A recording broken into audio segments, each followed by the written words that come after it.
Hello, welcome to Slur Academy. I'm right in our Slur studio, and it's another day to learn something.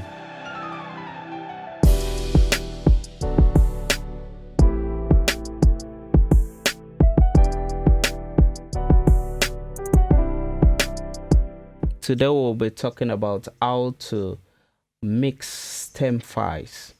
So let's jump right into it.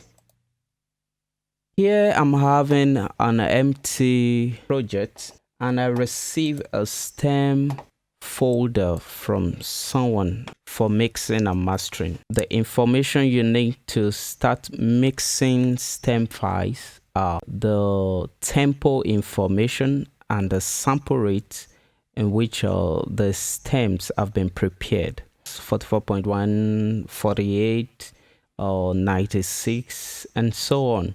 So you need this information with the tempo information to actually begin to edit and mix your stem files. Because if any of this information is wrong, it's going to affect the sound of your audio files and your mix. So the stem file that was sent to me doesn't have this information. Then I had to call the producer so I can get all this information. At the end of the day, I'm getting this, the title of the song, Fine Girl Profit, then the tempo is 100 and the key of the song is F.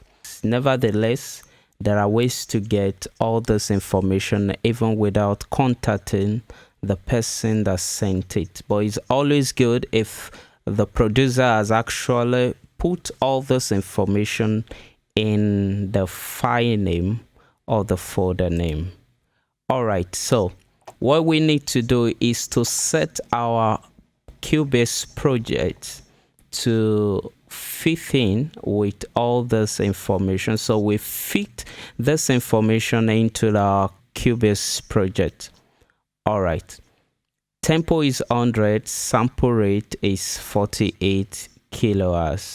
Alright, so we go into our project, tempo 100 and the sample rate 48.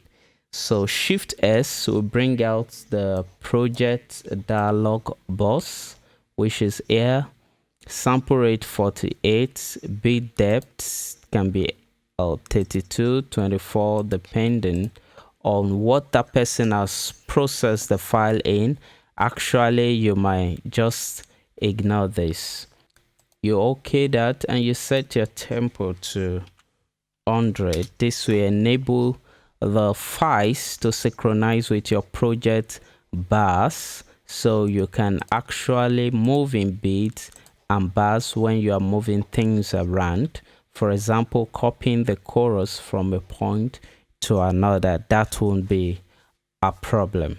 The next thing we need to do after we might have synchronized our info with the project settings, we have to open the stems, select everything by pressing Ctrl A to select everything on Windows. Then you drag and place it here. So it's going to ask you if you are going to insert these objects on one track or insert each on different track. Let's select different tracks because we want each files to be on its separate channel, different tracks. So copy all files to project folder. If you select this, it's going to copy all those files into the project folder, which means it's creating a duplicate of all this stem folder. This means that when you lose the stem folder that is being sent to you, nothing will happen to your project.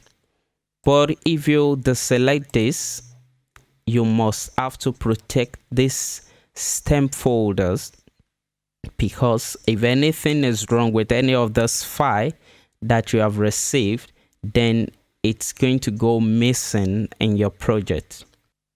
Then we'll select OK.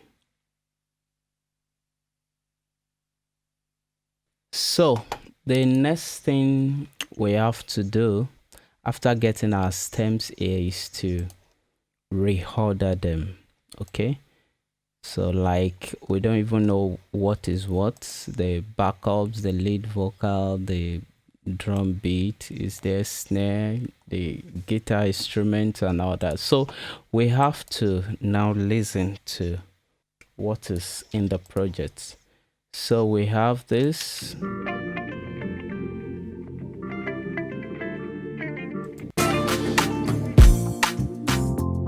So that will be the instrumental or the beats.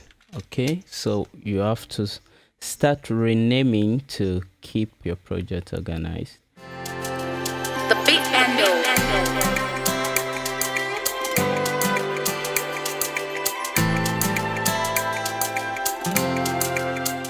And how this looks like the backups. So all this we don't need. We'll remove selected track, shift delete to remove everything. Then you have this. Sometimes you want to keep your intro, your lead or chorus and your verse, your hard lips. You want to convert all the stereo into mono. How do you go about that? You have to know the name that has been used to identify them. You can actually change the name here. You can change it to intro. Okay, you can change and the other one to ad lib 2. Okay, to convert this ones to mono rather than stereo, you have to go to the pool by holding down your control and your P. You get to the pool window, control P takes you here. Then you can check under your audio or folder the intro that we have named till the ad libs. All this you are converting to your mono. Okay, so you right click on them and you go to convert files. When you go to convert files, you are keeping the sample rate, you are keeping the bit depth, and the channel is what you are changing to mono. Okay, keep the file format. New files, is it going to create new files and ignore the ones that are there, or you want to replace? You are very sure that this is what you want to do and you won't be needing the stereo files anymore. So let's change it to mono and replace those files. Okay, proceed. So the files will be automatically converted. Okay, so you can see they have become mono. Okay, so that is how you import your stems into your project, and from here you can begin to mix by inserting your effect using your equalizer, creating groups and all that. Thank you for staying to the end of the lecture. This is Slur Academy. We teach music production, mixing and mastering engineering, and we do tutorial on piano. Make sure you subscribe to our channel for another tutorial lesson. I will see you in the next video.